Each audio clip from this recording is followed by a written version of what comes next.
जिजाबाई साहेब बोलायच्या शुभ ऐक. सह्याद्रीच्या दऱ्याखोऱ्यातून आवाज येतोय. पहाडासारखा धिप्पाड असणारा हिमालय, तो हिमालय सुद्धा साथ घालतोय. तो बोलतोय, राजे राजे आता एकच काम करा.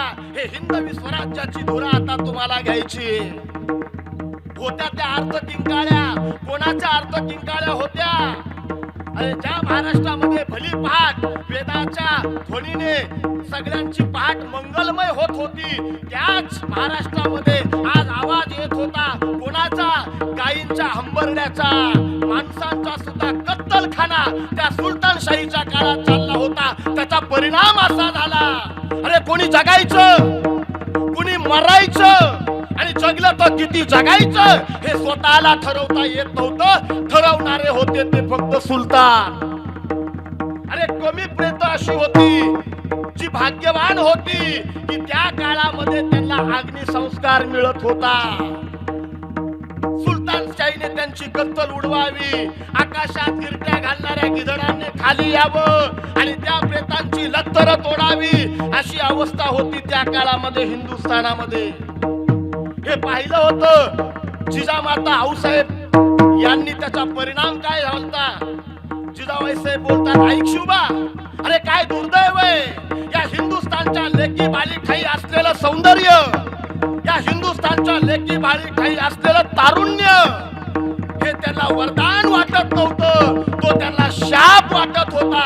याचं कारण होतं सुलतानशाहीचा कोणी कोणाच्या घरात घुसायचा, कोणाच्याही मनगटाला धरायचा आणि त्या माता माऊलीच्या आबरूची लक्तर तो वेशीवर टांगायचा.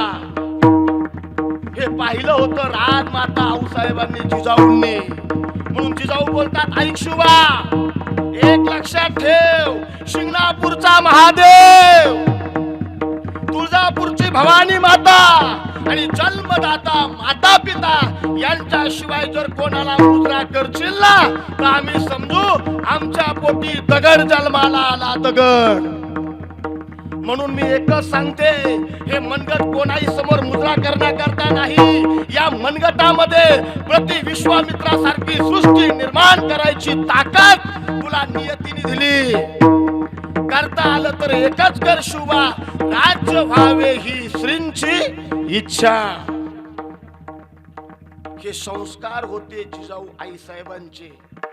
त्याचा परिणाम असा झाला, छत्रपती या 12 मुलखामध्ये फिरत असताना जातीपातीचा विचार न करता असंख्य असे मावळे एकत्रित केले, त्यांची एकजूट बांधली आणि त्याच मावळ्यांच्या मनगटाच्या बळावरती हिंदवी स्वराज्य स्थापन छत्रपती शिवाजी महाराजांनी केलं.